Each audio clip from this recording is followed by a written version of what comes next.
Hi friends, this is Mango Tree, 3 years old. It's 6 feet long. Today I am gonna repot and reduce its height. So it is going to be first day of its bonsai training. 3 years ago my nephew found 2 seedlings. He took me there to collect those. He said to me one is for you and one is for me. He gave me this mud clay pot to keep that seedling. I pot his seedling and gave it back to him.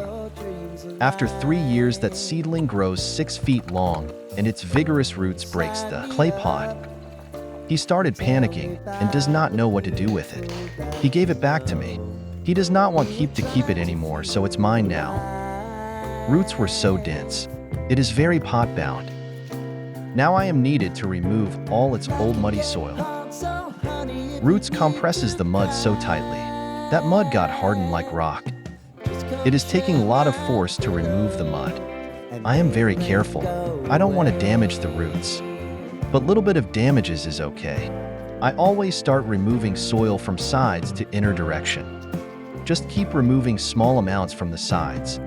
Never pierce directly to the center. That action can damage any major root. It was getting hard to remove all the soil without damaging the roots. So I take it to remove the mud through pressure wash. I could not record that step because there was a lot of water splashes everywhere. Water could damage my camera. That big bulge of roots was looking ugly, so I will remove that. Now I am removing the longer roots. That does not harm the tree. In fact, that way I am balancing the root structure. Otherwise, longer roots will dominate the smaller roots. Many people will think that the step doesn't need to be performed.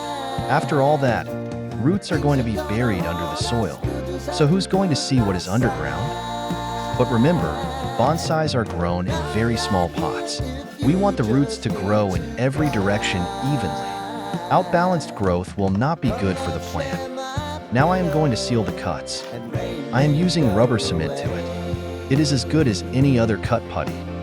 We seal the cut to prevent the moisture from being lost and protect the cuts from infections. Now time to prepare the pot. I am inserting 2 wires that will protect the tree from falling. That is a plastic training pot. Very cheap but effective. Now putting my bonsai soil mix. I am using an equal quantity of pumice, perlite, and cocoa peat. First I fill 3 of the 4 parts of pot with the soil.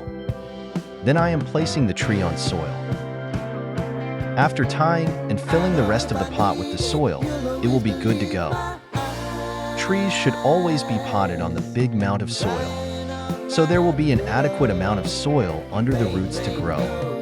Surface layer of soil is to protect the root from direct heat and dryness. Potted plants need special care because pot changes the temperature quicker than ground, and it's also dry quicker than the ground soil. I always change the place of my trees according to the weather. I try to make sure that my trees get maximum sunlight in the winter and minimum time in the 45°C burning sunlight in the summer. After watering, all work is done for today. That's it for the video.